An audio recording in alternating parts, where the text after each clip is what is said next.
For those of you who watched Friday's video, you might remember we talked about how we were hoping to see some equal weighted strength. We had seen an equal weighted strength then. We had obviously agreed with the idea of a possible June pause. And today we're seeing that equal weighted strength. So why are we not super ecstatic about the follow through? Well, we're not fully super ecstatic for a number of reasons. But I want to talk about additionally, not only am I not super ecstatic, but I also sold some of my bank exposure. I had bought on Friday a regional bank, and just a few days later, my concerns have begun to reemerge, and I have sold that stock. So why are we not super ecstatic about the relative strength in the equal weighted indices? Yes, it's good to see, but it seems very much like a trade to me. It seems very much like a trade, like people just don't know what to do, and they're simply selling the big time rallies, the mega caps. They're taking some cash and they're redeploying it. And I go to Exhibit A, the banks, the KRE of which was down some 1 or 2% in the pre-market, finished up quite strong towards the end of the day, and from the open, just bam. Like literally from the open, just bam. And I don't really know what caused things to go, from the open, just bam. Yields were pretty high this morning. They moved in the morning on what seemed to be like nothing. So I just think this is a whole lot of trading. The move today in the equal weighted, it seems a little bit like a chase to me. I get it. I had just said I wanted to see some follow through, and today we're seeing some follow through on a day where, it could go either way or something like that. But I'm not feeling too good about what I saw today. If it continues, I will, acknowledge that is good strength. But it's not what I was looking to see. I don't want to see excessive exuberation around the banks all of a sudden, around the regional banks. I don't want to see that necessarily that lead, because the same morning that I saw that happen, I saw that banks were unloading assets. And my dad works in distressed debt, and he says people are unloading bank debt. So I think the banking situation is not over. I think there's more mergers to happen, as Yellen said. I think commercial real estate's going to get worse. I don't think by any means that situation is over.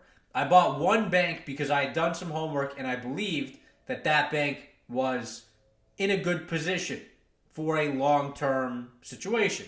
But I also knew that it could be down 10% in one day.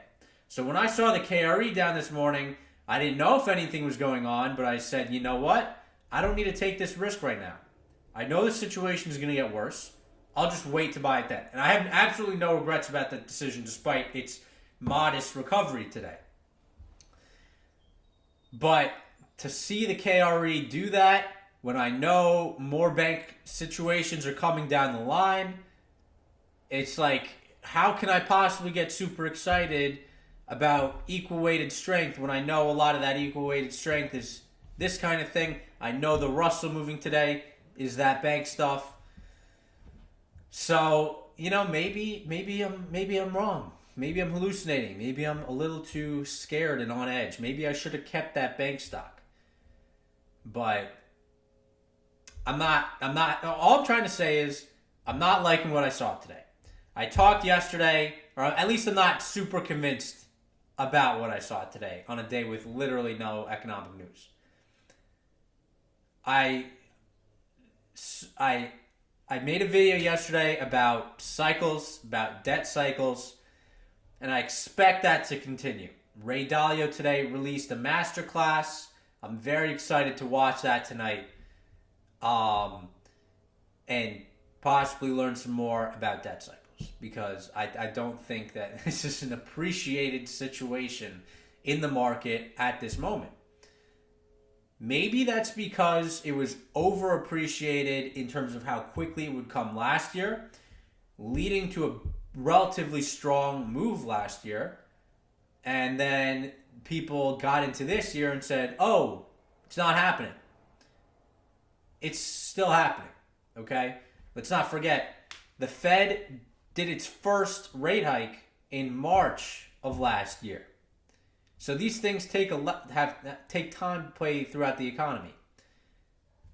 Interest rates, the federal funds rate was at 0 on March 1st, 2022. 0.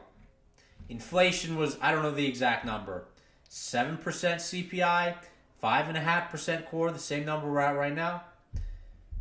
I mean, interest rates were nothing. So, to say, oh, the recession didn't start in March 2020 is ludicrous because interest rates didn't even start to get, higher or restrictive until recently. So if there is a recession, it's in front of us. Obviously that's a really dumb thing to say, but I'm just trying to articulate that to say, oh, it hasn't happened yet, so therefore it's not happening doesn't make any sense because it was never going to happen last year based on the pace of the rate hikes, based on when they started the rate hikes. It literally couldn't have happened. A Fed-induced recession could not have happened until the past few months, the last few rate hikes, when interest rates finally, arguably, started to maybe get into a real positive territory, which is where they're always supposed to be. We shouldn't have negative interest rates. Even Warren Buffett says this. Warren Buffett has done interviews with Becky Quick where he says, he says he doesn't think it makes sense when the government is saying they're targeting 2% interest or 2% inflation, and you're buying a 1.4% bond, which you're then being taxed on. He says it doesn't make any sense. So, interest rates are just now arguably getting into positive, real territory. And that's the federal funds rate. Actual interest rates arguably are not there. Maybe you could say, if they get it back to 2%, yes, the 10-year, over time will be positive, whatever. It's not a big ask. But the Fed's Bullard saying possibly we're at restrictive, or we are at the lower end of restrictive. Maybe it's sufficiently restrictive. And either way, we are just entering the period in which interest rates can induce a recession. And it seems like they're still going to go a little higher from here, okay? I'm willing to capitulate on the June hike, but I'm going with what the Fed says, that the hiking cycle isn't over. So the hiking cycle isn't over,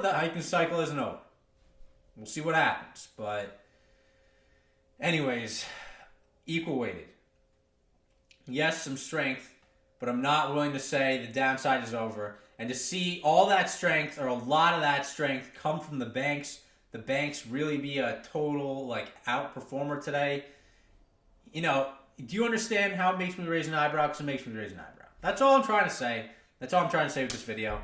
I'm not going mega short or anything. I have my slight short bets. We'll see what happens there. I still think the market turns around, but something I've learned here, while I am audacious, this is another Ray Dalio lesson.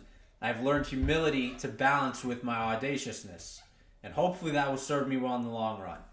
Either way, the market can remain irrational longer than you can remain solvent. So I'm waiting for it to become a little less irrational. We'll see what happens. That's today's video, and until next time, peace out.